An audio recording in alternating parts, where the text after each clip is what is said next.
Happy Friday, everyone. Hope you all are doing well. This first day of December, Dr. Nika, I hear your host of Intentional Conversations. Really looking forward to holding space for this community with and from each other. And I cannot wait for you to engage with our guest co-host today. And we will get there momentarily. But for right now, I'm going to ask that go to the chat. Let us know where you are joining the conversation from. It's always a treat for us to be able to see all the different geographies that our community are joining the conversation from. And not only just in the United States, but even beyond. And so that's always really exciting for us. And while you're going to the chat and you're sharing where you're joining the conversation from, if you feel inclined to also share other information, such as maybe your LinkedIn, we will certainly encourage that. That's your way of letting us know that you're willing to connect with this community, even beyond this window of time together today. And lots of great connections are made every single week here on the Intentional Conversations VodCast. And if you're joining us for the first time, this is where we intersect conversations of diversity, equity, and inclusion and belonging with leadership and business. And we bring great hosts on to help engage in deepening our knowledge and understanding of those broad topics. I also want to let you know that at NWC, we really do value disability inclusion. So we have closed caption that has been enabled for those that would gain value and benefit from that feature. So wanted to make sure you're aware of that. As we always say, we love to see smiling faces, but we also understand that many of you join in an auditory capacity and you're just kind of listening in, maybe while you're multitasking. In whatever capacity in which you are joining, we are so grateful you are here and we have been expecting you. Okay, so once again, you're joining Intentional Conversations VodCast, and I am Dr. Nika White, and let the show begin. Thanks so much for being here with us.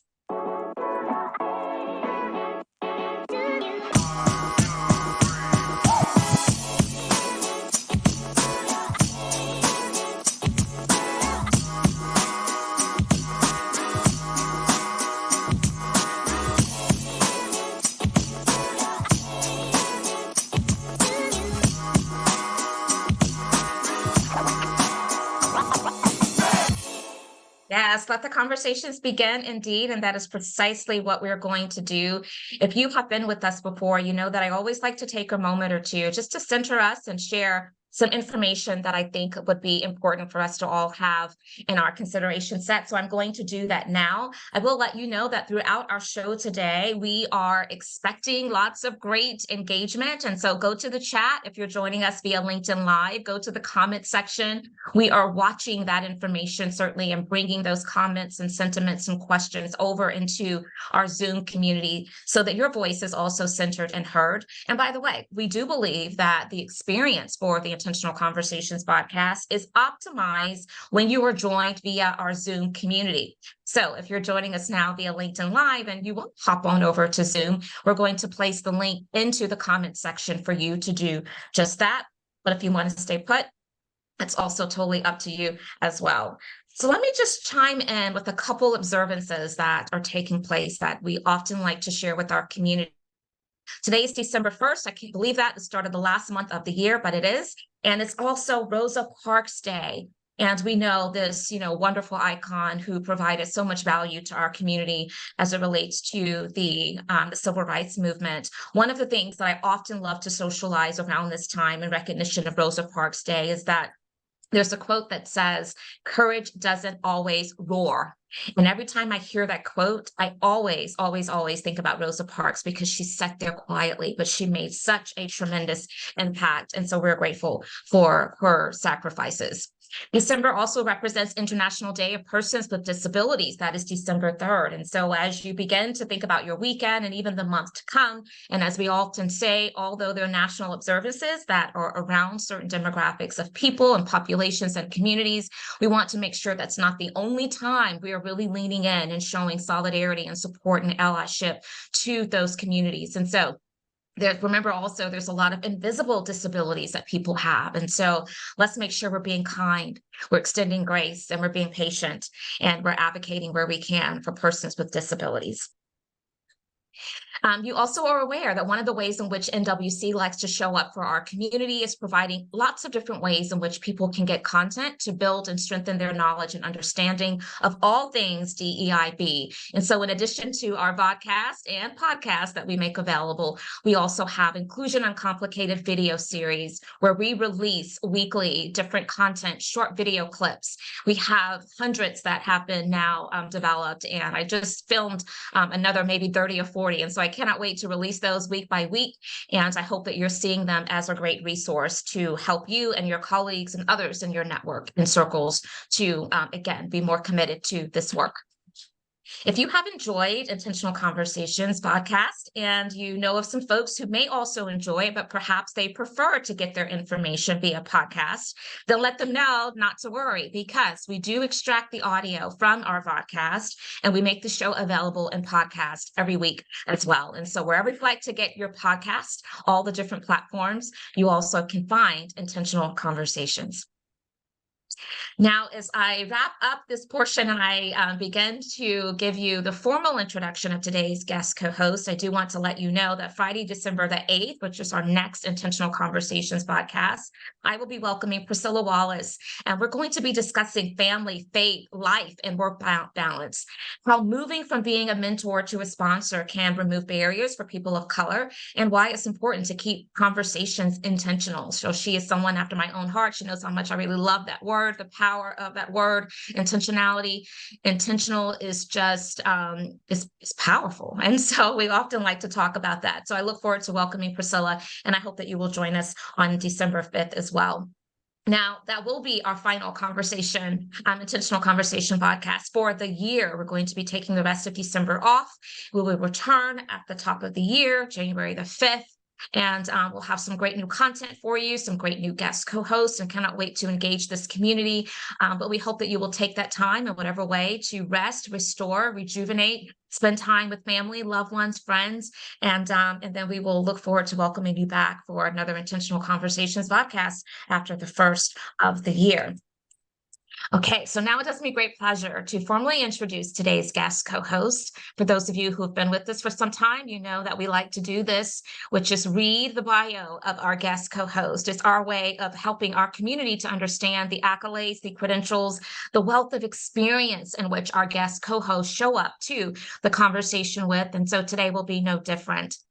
I am so pleased and honored to welcome Marie Deveaux, an authoritative figure in diversity, equity, and inclusion. She brings a wealth of personal and professional experience to the table. Her trajectory, marked by resilience and adaptability, began with the diagnosis of scoliosis, which steered her determination from the world of ballet to academia and business. As an ambitious young woman, she swiftly ascended corporate ranks. However, encountering a manager who attempted to stifle her voice led Marie to pivot and start her boutique learning and development firm, High Tides Consulting, in 2016.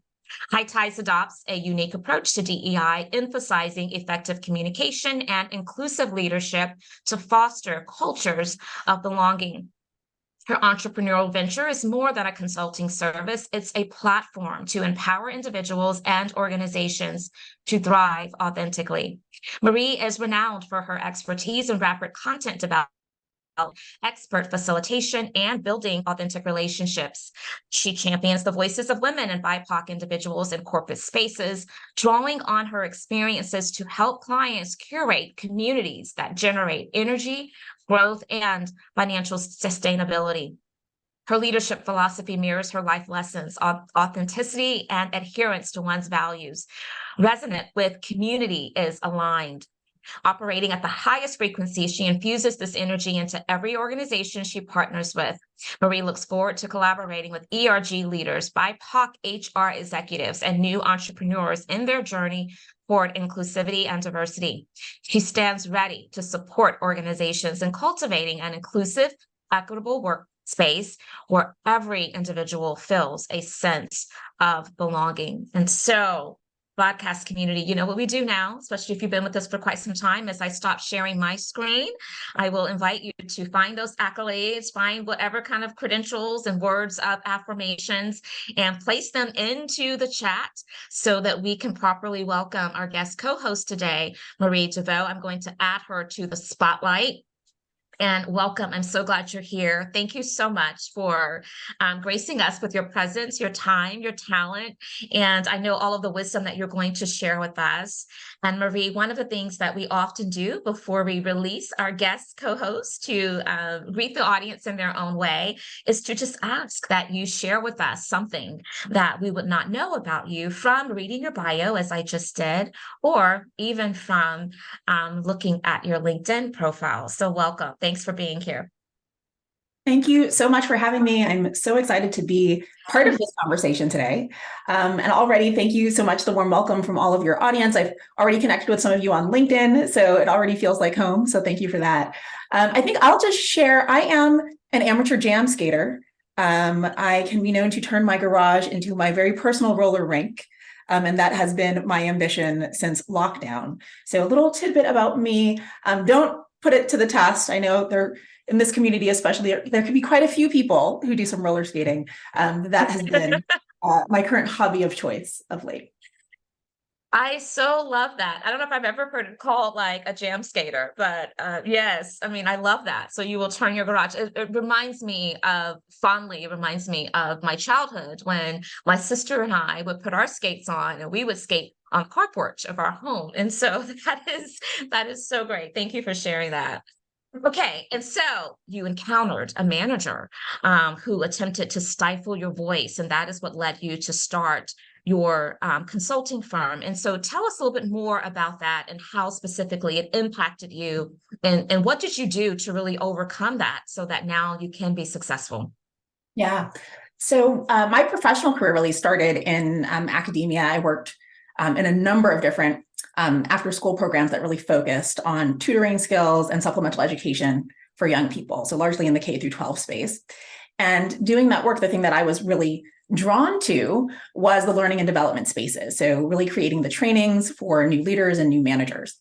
And so in my last full-time corporate role, it was probably the most challenging role that I'd had, which I find is probably true for many experiences. I think when we look back, oftentimes the things that were most rewarding were the things that were the most difficult.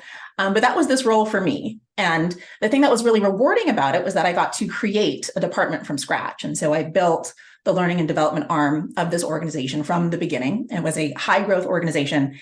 And so I was with them for 4 years. I'm sorry, I'm laughing at our chat in Zoom, but I spent about 4 years developing a learning and development department and building a team and creating new trainings, helping us get into a learning management system, all of these things. And there came a time when, as we all do, we kind of outgrow the role that's been given to us. And so I was kind of looking for, where can I grow next? What else can I contribute in this space? And a lot of the work that I had done to that point had been for the operations arm of the organization. And so I looked to kind of the next most popular department, which was academics, right? And I went to the chief academic officer and I said, hey, I've noticed that you have not built out the learning and development arm of your department. I would love to support you in that. It also would help us because we do need these two departments to be aligned. And almost immediately in speaking to her, I realized two things.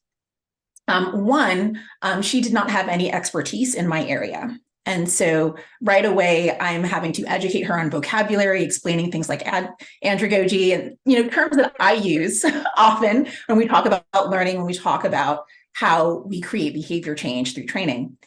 And the second thing that I realized was they were not organized in a capacity that would make it easy for me to seamlessly transition. Now, unfortunately for me, the CEO and really the executive director had already decided that this was going to be a good move. And so even though I had met with the chief academic officer and realized this isn't going to be a good fit, I ended up still transitioning over to that team. And what ensued was a lot of appropriation of my ideas. What ensued was her feeling very threatened by my track record of success and her then choosing to find ways to minimize me. And that included removing members of my team, that included stripping me of responsibilities, that included sitting in meetings and verbally telling others in the meeting that I had no decision-making authority, things of this nature to very publicly demean me and really diminuize the work that I had done to date. And going through that experience, I share this story with people because oftentimes it is those traumas, those experiences of hurt that allow us to see what is possible in terms of other ways of working. And so it really was a light bulb for me to say, like, oh my goodness, if I'm experiencing this. And at that point, I was a director level. I had the highest performance review of anyone else of my title, and still was being pushed out and was still being bullied and actively, very publicly harassed in the workplace. And I said, if this could happen to me, right, this could certainly be happening to a lot of other folks. And so from there, I really took a lot of those lessons and really was able to share that with other people when I started teaching more anti-harassment in the workplace. What is inclusive leadership in the workplace? Helping people understand that workplace trauma is actually very prevalent and does require healing and introspection in order to push through and get to the other side. But that was really kind of the experience that led me to think, there is something really broken in corporate America, and I don't think enough people are talking about it. Yeah, I'm so sorry that that was your experience. Unfortunately, we do hear stories like this way too often. And so I appreciate your fortitude of wanting to take that negative experience and then try to help others, right? I think that's how in which a lot of us kind of find our purpose and our calling, if you will. I do want to make this audience aware that I am actually joining this conversation from a different habitat. I'm actually in Santa Barbara this week, shooting new LinkedIn learning courses. And so we discovered at the beginning that there could be some issues with the internet, but if so, we have a plan for that. But I did want to just give heads up. So when you share this story, I'm sure, Marie, that there's often others who can identify, and then maybe immediately what they think about is, how did you navigate that? What gave you the strength? What gave you the courage? What were the strategies and the steps that allowed you to be able to, continue to realize success once you were able to take that next step? And so what type of advice do you give others that may be finding themselves in a very similar situation? Yeah.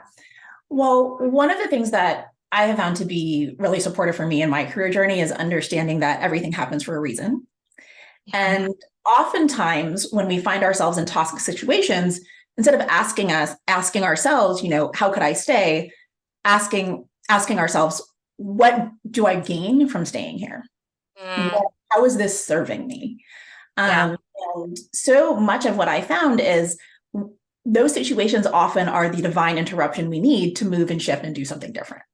Yeah. Right? And so instead of seeing it as a punishment, actually looking at it as an opportunity of, oh, thank goodness this is showing up, so I know for certain this is not for me.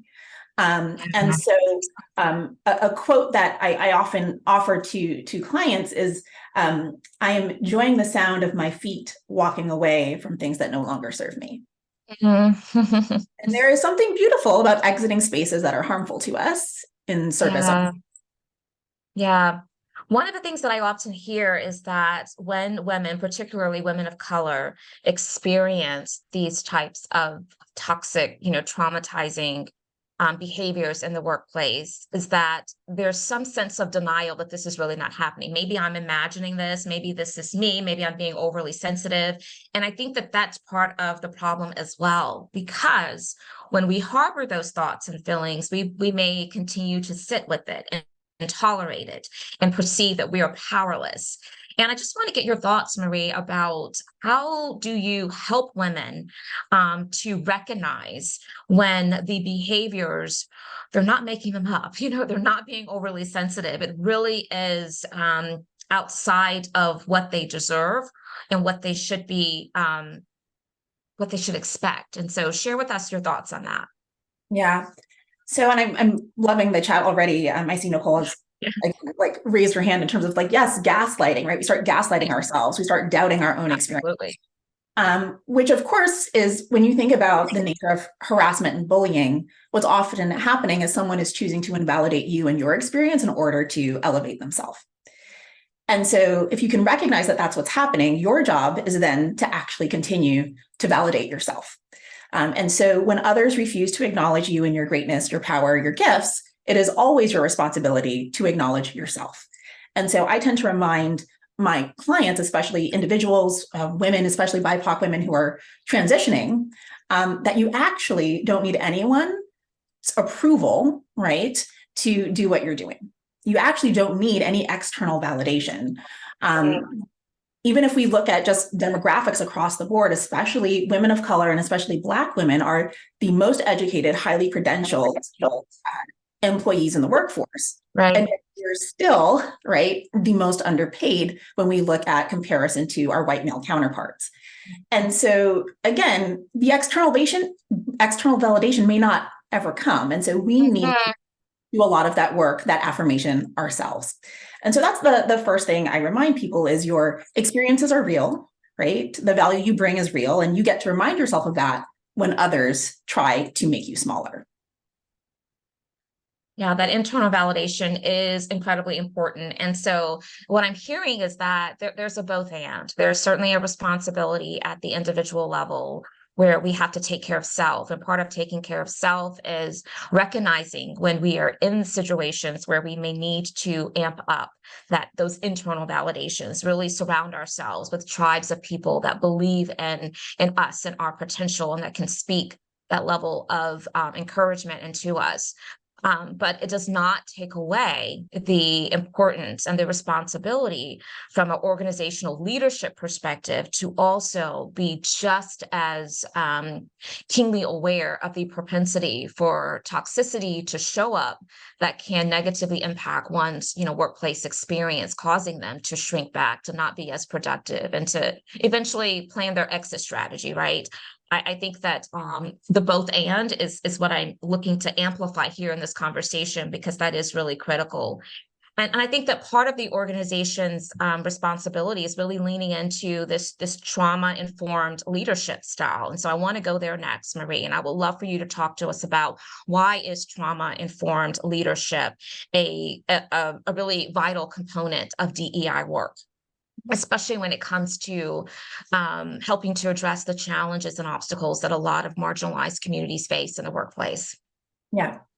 So when it comes to understanding trauma, the first thing that I'll say is when we're talking about trauma in this context, I'm talking about trauma with a lowercase t, right? So not typically referring to trauma that may come in the form of physical violence, right, against people, or sexual violence against people, but instead the trauma that occurs when we feel that we are no longer emotionally or psychologically safe in the spaces that we inhabit. And that often looks like harassment, bullying, microaggressions that can occur in the workplace. And when you look at the research of how trauma impacts the brain and how we then go through a process of recovery over time, the experience of trauma leads to instances in the months and years following of PTSD and heightened instances of anxiety and depression, right? So it directly impacts our mental health. Yeah.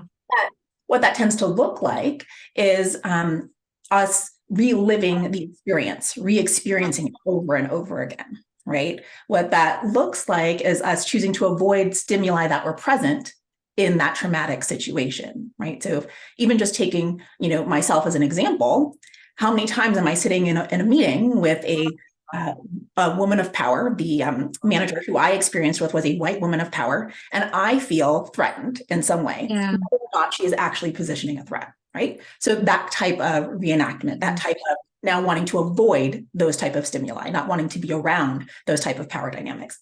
And the third thing that happens is then we become hypervigilant. And so we start putting up these barriers, right? Our nervous system now sees these stimuli as threats, whether or not they actually are or not, right? Could be a perceived threat. And we respond with a heightened nervous system response, right? Being fight, flight, flee, or fawn, right?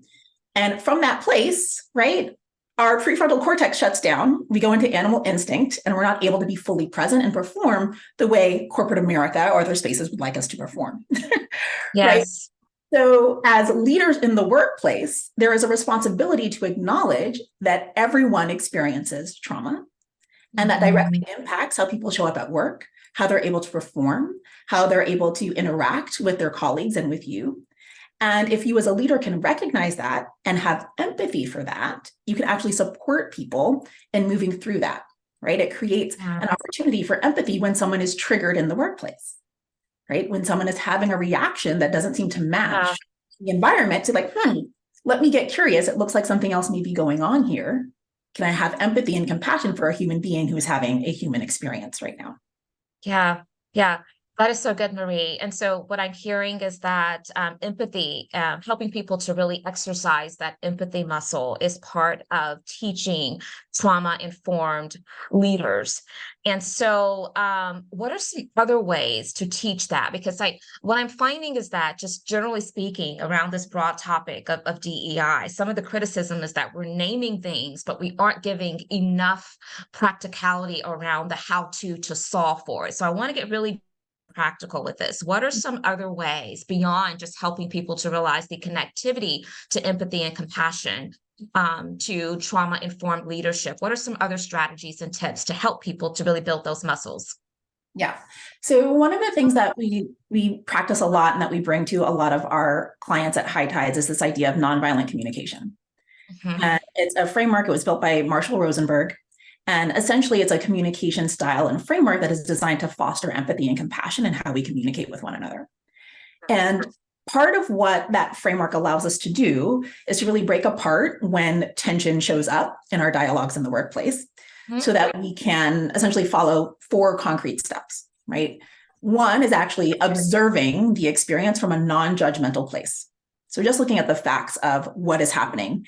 And then from there to then really discern what is our experience of that. So what am I feeling as a result of this experience, right? And a lot of that has to, and in our work, we really talk about that from the somatic perspective of what is the felt experience of that? Where do you feel it, right? And so from there, we can then take what can be a very triggering response, a response from our vagus nerve, right? A nervous system response, and then start to actually bring it forward into the prefrontal cortex and examine, okay, I'm having this experience, I'm having a reaction. What is my nervous system telling me right now? And then from there, start to articulate what are the unmet needs in the situation. Yeah. From there, we get to communicate that, right, to whomever we're interacting with. Hey, I've noticed this, I've observed this non-judgmentally, I am having this reaction, right? And then what is the unmet need as a result of that? And then open that up for a collaborative conversation of how we get to shift that moving forward, right? Yeah. So, this framework, nonviolent communication, it's Marshall Rosenberg is the author of this work. He came up with this framework in the 70s. There's the nonviolent communication community. You can take workshops all over the country and all over the world around this framework. At High Tides, what we do is we bring that into how people have bias checking conversations in the workplace. Right? It's a way to overcome bystander bias in the workplace. Because oftentimes what is occurring is someone is being assaulted against, right? Verbally or in the way someone is behaving. And others of us may witness it, but the kind of challenge that I hear frequently from clients is, yeah, but I don't know what to do. I don't know what to say in the moment. Yeah. And a lot of that comes because, well, we just need to actually slow down and examine, right? What is actually happening in my nervous system? What am I observing, right? What is the impact of that? And what could we do collaboratively, right? Because we actually don't have to solve it on our own. Just our responsibility is to ourselves. I'm having a reaction, right? What is this data telling me? And then open that up for collaboration. Hey, what could we do differently? Because this is not serving me, us, the community, right? Yeah. But it is that slowing down and really kind of leaning into the tension and not ignoring it, but actually using it to create a different cultural moment when it occurs. And so that's really interesting. I think that part of at least what I hear so often in this space is that we now are seeing this culture of burnout due to moving at such a fast pace, of overwork, of constant busyness being equated with productivity and success, to where sometimes, even if we are presented with tools such as all the tips and strategies that you're speaking of through this nonviolent communication, this Marshall, that it's almost impossible to really be able to lean into that. And so I feel like part of this conversation needs to also address how do we get organizations to work on decreasing this culture that causes people to feel like this is important, but I don't even have time to deal with it in that level of sensitivity and thoughtfulness and pausing and critical reflection. We got to get stuff done. That's what I'm hearing a lot right now. I think I saw something recently where the word burnout is like one of the top words that has been used and tossed around relative to, workplace conversations in this calendar year. And so what would you say to that, Marie? Well, I think, yes, burnout has been on the rise. There's also been a very active movement combating that in terms of the soft life, right? We're seeing That's people. true. That's so true. Yes. Trisha Hersey in the NAP ministry and telling us all to rest, and that rest is our liberation. So I think we are actually seeing a very clear response to that overproductivity culture. And actually, I think one of the things that's really powerful in these conversations is to remind folks that productivity, perfectionism, and urgency are all hallmark traits of white supremacy culture. White supremacy culture. Yes, absolutely. Right? And so when we call things what they are, when we give name to things, we actually create opportunity to shift them and do something different. And so even on the individual level, managers can choose to engage with their team differently. What would it look like if productivity wasn't about how many hours people worked? What would it look like, right, if there actually was no urgency and we treated our work as though it was not a life and death situation, right? One of the things I used to say when I worked internally, I would take days off all the time because I, had started doing some consulting. I was doing other work, right? I'm like, I'm going to take a day off. I'm going to go work over here and do something else. And I would tell my team, you can call me if there's a training emergency. There is no such thing as a training emergency. Don't call me. This is not life or death, right? I'll be back in 2 days. You'll be fine, right? And so just reminding people that very often the work we do, it's not that serious. Yeah. This false sense of urgency. There is no true deadline. No one's going to die if we don't do it in the next 3 minutes, 3 hours, 3 days, right? And so as managers, we can start shifting that culture on our teams. And the beautiful thing about doing that in the micro sense is people will observe that. And you'll suddenly be the manager everyone wants to work for. How do I get on your team? And other managers will start noticing. And just by being the change that we want to be, right, it inspires others to start doing things a little bit differently. Yeah. So don't underestimate these micro habits and tactics that then can have a ripple effect and really create that change across the board. No, I like that. Thank you so very much. And you brought up the white supremacy culture, and we do hear all the time that the way in which we are defining productivity and busyness and perfectionism and all of that certainly breeds out of white supremacy culture. So I want to talk about the white fragility and trauma as we continue to talk about this trauma-informed leadership. How does white fragility and trauma show up in Black spaces? And what can we do, Marie, to combat this? Oh my goodness. So this is one of my favorite things because I think like so many people of color, I read Robin DiAngelo's book, White Fragility, and I laughed out loud because it's a book from a white woman to other white people, telling them all of the things that BIPOC folk have been saying for hundreds of years. Yeah. And it's to me, it was very funny. I'm like, oh, look at this white lady speaking my truth, right? Which of course, problematic because of course, why is it that it requires that mouthpiece for other people to hear it, right? Sure. But when we think about white fragility, the framework that she set up in that book is really just looking at how trauma shows up in white bodies.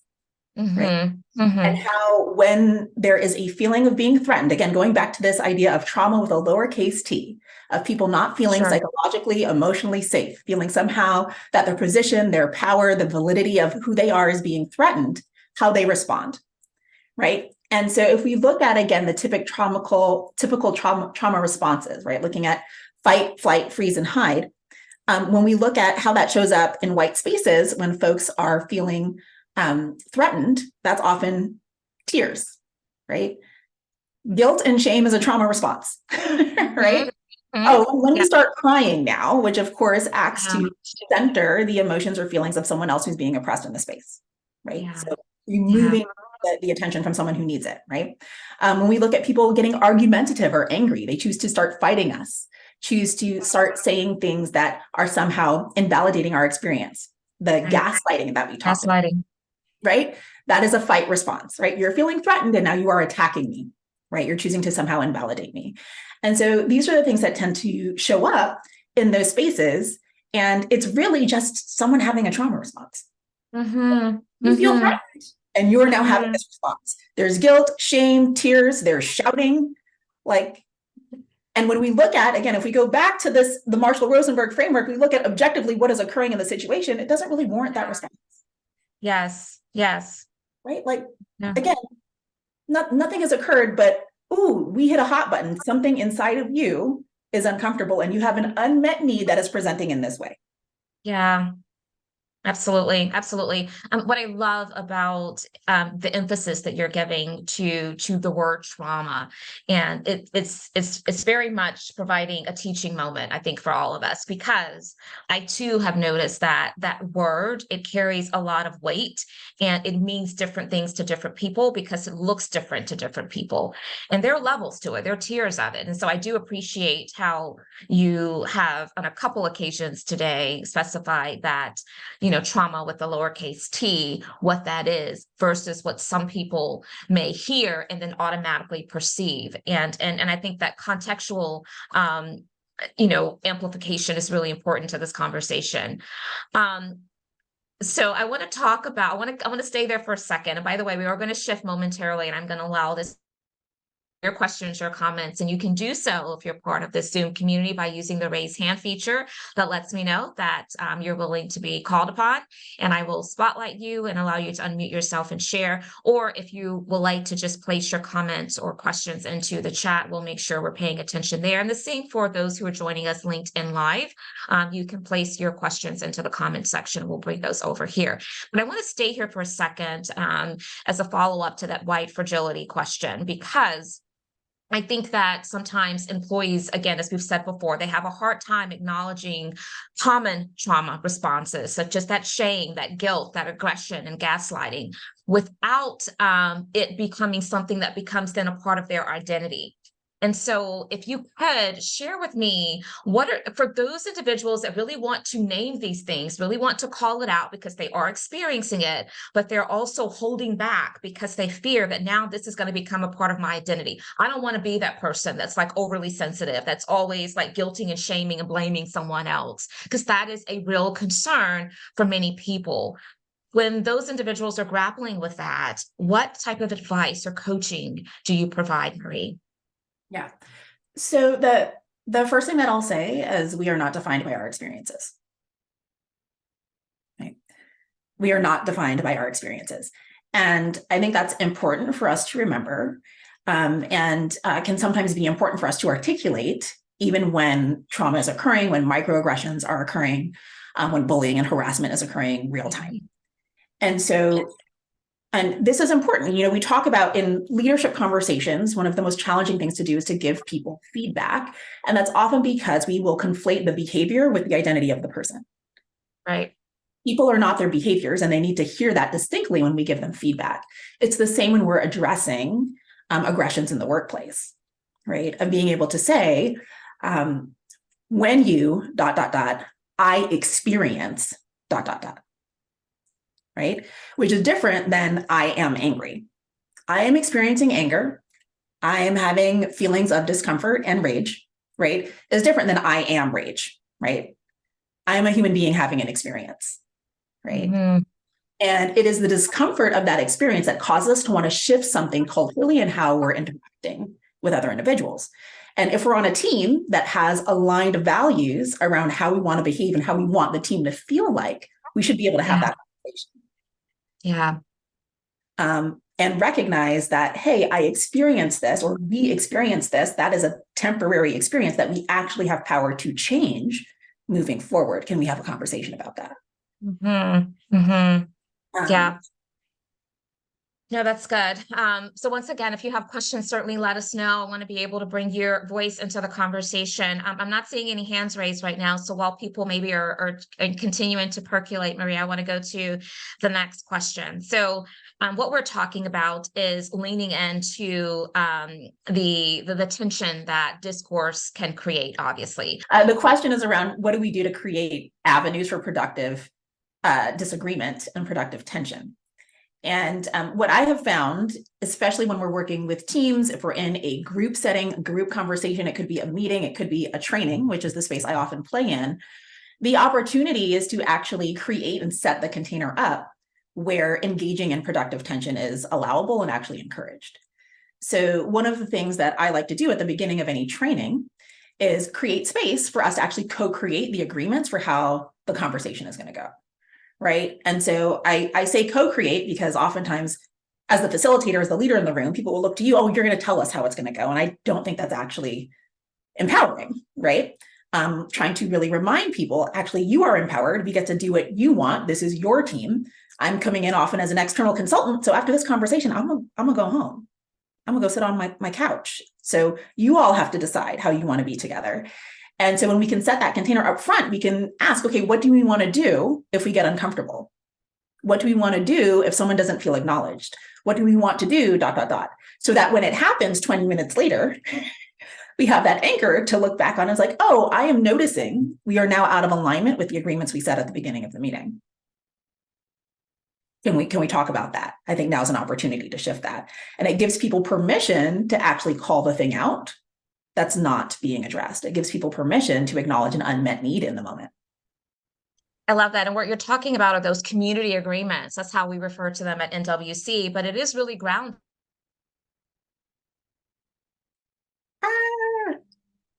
Oh my goodness. Yes. So community agreements is a way to ground conversations and allow permission for productive disagreement to happen. And I know we have a couple of hands up, so I want to make sure that we get to some of these questions. Michael St. Clair, I think your hand went up first, and then we'll go to Kabina. I hope I'm saying your name right, Kabina Marcus, my roller skater friend. But Michael, let's go to you and your question. Go ahead. Okay, peace, everyone. Glad to have you on. I appreciate what you do. I just have two questions. First, you were talking about scoliosis. So I was trying to see, did you ever get surgery to address it? And did it affect your self-esteem growing up? And did it go into your adult life? Yes. Okay. So yes, I did get surgery to correct scoliosis. I was diagnosed in middle school and then had surgery in 8th grade. I then missed about 6 months of school for the rehabilitation and learning how to walk again. It was kind of, in terms of the impact to me, it was devastating because prior to that, I was on track to be a ballerina. I thought I was going to go dance with Alvin Ailey. But you need full mobility in your spine for the kind of dancing that I wanted to do. So to date, there are 2 stainless steel rods screwed to my spine. I literally have a spine of steel. So hopefully that answers your question. Yeah, I just got one more. Okay, lastly, when you deal with trauma at work, how do you keep from bringing that home so that it won't affect you in your roles as a mother, wife, or whatever? And then I'm done. Oh, Michael, this is such a good question. So thank you so much for these questions. In thinking about dealing with trauma at work or in our workspaces, I think it's really powerful for us to remember our first priority is to ourselves and to our well-being. And so I have, the rituals that I conduct every morning before I go into work that I know set me up for success in the day. And when I look at my calendar of what I have set up, the conversations I'm going to have, I think about how much space do I need between those engagements for me to come down and for my nervous system to reset. And so I do not book appointments back to back, right? I need at least 15 minutes between, sometimes longer. I'm also a huge advocate of letting people know when I get on the call, if I can't have this conversation today, right? I have permission to say, you know what? I don't have it today. And so it is really active, energetic management. I'll also say if I am in a very triggering conversation or if I'm perhaps conducting a training with a group of individuals where I know I'm going to be holding space for a lot of other people's trauma, I then make sure then, okay, I don't have anything scheduled for the rest of the day. I need to go lay down. I need to rest. I need to take a nap. I need to go on a walk, be in nature, and engage in those practices that I know are going to be restorative for me and my nervous system. Right. And some of that is also, I'm doing this podcast with Nika right now. I'm like, there's a sign on my door, do not disturb. Right. And I'm a huge fan of do not disturb signs. Sometimes I'm just in here laying down on the floor. Still valid. Right. So those are some of the things that I employ. Thanks, Michael. All right. And then Quabana, I still don't know where the accent is. Did I do it? That was right. All right. Why don't you go ahead with your question? Right. Great job on the pronunciation. You got the accent on the first syllable. Couldn't have done it better. Great job. I saw you mouth it perfectly when you first saw it. So I knew you were on point. First, I want to say thank you for coming today, Dr. Nika, again, always representing and bringing some fantastic, phenomenal co-hosts to this platform for 2 years that I've been engaging in it. So thank you for that. You talked a little bit about like workplace bullying and that the trauma that comes with that, but just also how to live in that type of toxic environment.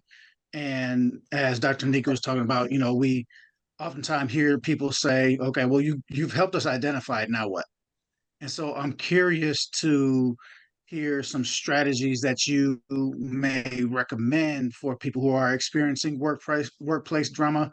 And similar to what Michael brought up, my wife is in social services. She ends up and she works with a predominantly white female suburban demographic that is servicing inner city adults that they don't necessarily understand, and she experiences racism, microaggressions in that space.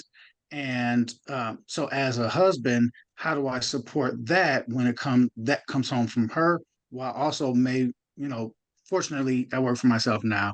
I don't have the dramas that I previously had and the bullying. But when somebody's coming from a place of being bullied potentially at work, then they need to be supportive of the environment in their house as well, knowing that somebody else is experiencing these other traumas. Right.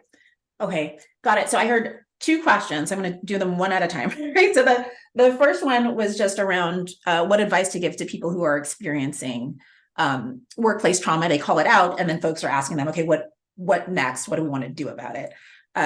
Which is very funny. I'm just having flashbacks to my days working in corporate. If you find a problem, it's yours to solve, right? So of course, the chief challenge with that is culture requires group accountability. And so when we find a cultural problem, it's interpersonal. It's actually not solely my responsibility. I know people will say, in a conversation, and Rosenberg will say this too, when we talk about nonviolent communication, you only need one person to be versed in it to make the conversation more effective, but it does require a conversation requires dialogue, right? We need someone else to own their side of the street. And so the thing I will say here is, if you find yourself, or folks who find themselves in these toxic workplace situations and people are asking them, what do you want us to do about it, can offer, well, I've done the first step of bringing this to your attention, right? Because we need acknowledgement first. And so inviting people, how would you like to acknowledge this? And then we can talk about shared accountability moving forward. Because of course, the real challenge with a lot of DEI work is the people doing the heavy lifting are the people who are the most marginalized. And that's not going to work for a number of reasons, right? We can't be constantly asking the victims of trauma to save themselves, right? It's like, yeah, I'm doing my work. I got, my therapist and my coach and my yoga practice and my prayer and my meditation. I'm doing my work. What are you doing? I'm showing up as best as I can, fully capable, right? Sometimes compartmentalizing so I can do the work. What are you doing? And so there has to be shared accountability there, and really asking our organizations, our teams, our leaders to demonstrate that they're making good on the promises, right? It's about to be 2024. Maybe we should check in on that DEI statement that's on the website, right? A lot of people made these promises, right? How are we doing? what have you done? What have you accomplished? Because I kept showing up to work, and that was my part. Your second question was around how do we support others who are holding a lot of trauma in their work, right? People that we love and care for, who are in our personal spaces. How do we best support them? And I think it kind of also goes back to what I just said before of acknowledgement is always number one. How can we continue to affirm them, validate them, pour into them, and also sometimes asking them what are their unmet needs, right? Asking people what they need, I find is one of the most powerful questions, oftentimes because people don't hear it often enough. And so for a while in my one-on-one coaching conversations, at the end of every call, I'll ask people, how can I acknowledge you? Which is often a confronting and startling question for people. Like, what do you mean? It's like, yeah, how can I acknowledge you? What do you need to hear that no one has said to you? Right? It can be very, very powerful and healing for people, seen when no one else has acknowledged that they've seen them. And the other question that I like to offer folks is, what do you need? Right? Yeah. Sometimes we get on a call with someone, we're going back and forth, we get on the Zoom and people show up and you can tell they're not ready. Something's off, something else is going on in their life. And they don't have to even share with you what that is, but somebody's like, hey, do you need something right now? And actually mean it. It's like, because this meeting's not that important. Why don't you go take care of yourself? And we can connect another time. So I think those two questions can be really powerful for people who hold a lot of trauma and hold a lot of space for a lot of people in the work that they do. Was that supportive? Thank you. Yes, great, thank you. Sure. Thank you so much, Pavana. It's good to see you. Appreciate your question and your commentary as always. I just want to amplify something that you just said, and I put this into the chat, but the question of how can I acknowledge you? That is incredibly powerful. And I don't know if I have ever been presented or even a part of a conversation where that has come up. And I'm guessing that probably many of us are taking note of it to be able to leverage that. So thank you for depositing that gift for each of us to put into practice. So we only have a few moments left, and there are two things in particular that I want to make sure we are able to touch on. One of which is the facilitator certification that you have. I want you to be able to share that with this community, and maybe we'll save that for last. But before that, I want to talk about EQ, emotional intelligence, and the pathway from self-awareness to self-regulation to social awareness and social regulation, because I think that's an important conversation that this community would gain a lot of value from. Yeah. Okay, so EQ is one of my favorite things. So talking about emotional intelligence, right? Because it is the bedrock of how we create psychological safety in community. It is also a way that we really concretely can see how much people need to be responsible for their own stuff and their own healing. And I think this kind of goes back to, Kwabana's question of, great, we identified a problem. It's like, yeah, well, we're going to own our part. We need other folks to own their part too. And so when I think about emotional intelligence, I tell people all the time, your first responsibility is always to yourself, right? Am I okay? Are my needs met? And that's where we first have to do some of that work that we talked about in nonviolent communication of understanding, what am I experiencing and what am I feeling right now, right? What am I aware of? What am I present to? And then what do I want to do about that? That is always the first and primary conversation.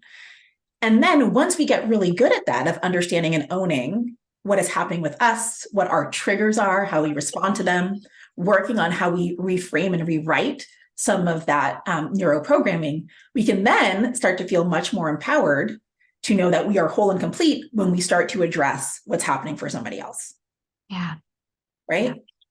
But we have to be whole first, because when you take two hurt people and they try to have a conversation, right, more hurt ensues. But if one other person is owning and being fully responsible for their pain and their trauma and able to recognize it and understand where it's coming from and what they're feeling about it, and like, oh, I'm very angry because ... and that actually has nothing to do with what's happening right now, right? Then they can move into some social awareness of, and I notice you don't seem okay. And I notice you're having a very large response or emphatic response to this situation. And they can do that from a place where there's no risk of them getting triggered by how that person responds to that feedback. Yeah. Right. It's for years and years, my husband did martial arts. He does kung fu.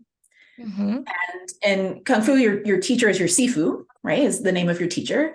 And his sifu would tell him, when you're moving in kung fu, if someone comes to strike you, right, the goal is not to hit back, but instead to actually absorb it, right? Like you move, right, to absorb it. And so that is the same thing when we're talking about social regulation. Are you grounded enough, right, in your position and who you are, where when someone comes at you, you actually don't have to meet the attack with force, but can instead actually there's space to absorb it, right? Yeah.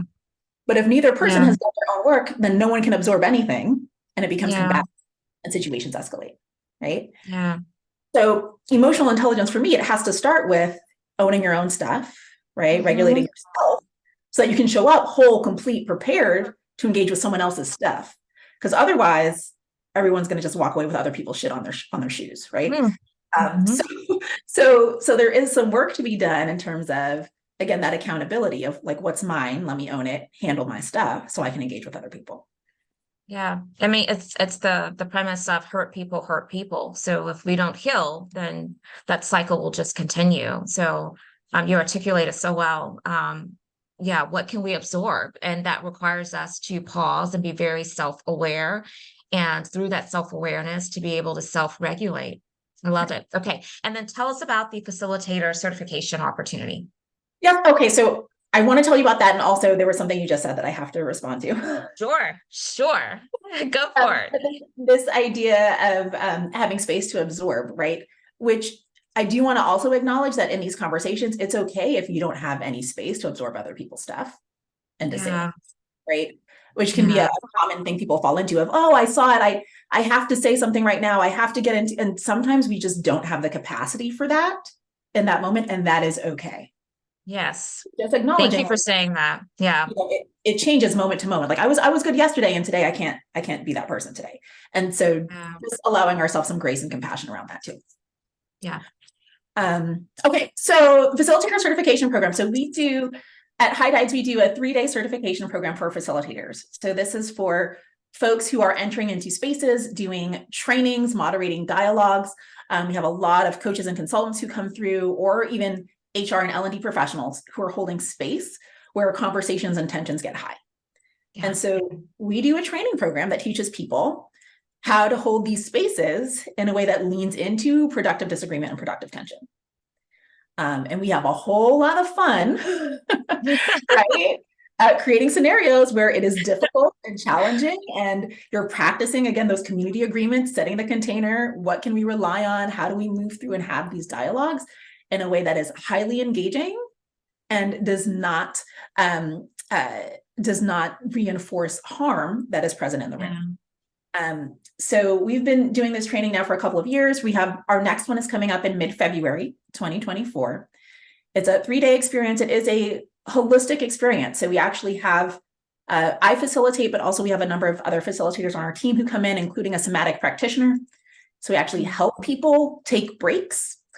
I don't know if you've noticed, but in longer sessions, you're like, oh, go take a break. And most people don't know what to do with it. And so they check email, and that's not what we mean when we say take a break. So we do a lot of work in that space. And that program, currently it's also available for recertification credit. So if you're an HR professional, you can use it towards your SHRM certification. And our program in February will also be credentialed through ICF. So you can also use it for coaching credentialing if that is the work. Nice. So that is great. And we're going to place your website into the chat so that this community can learn more about that certification opportunity and take advantage of it. It sounds really rich. It sounds like it's something that probably every leader should go through.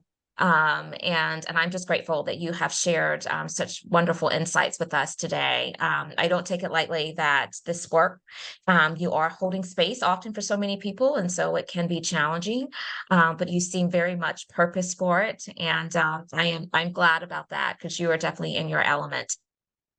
Thank you to this community for joining us today. If you found this information to be useful and helpful, then share it out. Let others know they can catch the replay, or they can also catch the podcast, because we will be extracting the audio from this conversation. Have a safe and healthy and peaceful weekend, and we hope to see you back next Friday for another issue of Intentional Conversations VodCast. Thank you all so much. Thanks, everyone.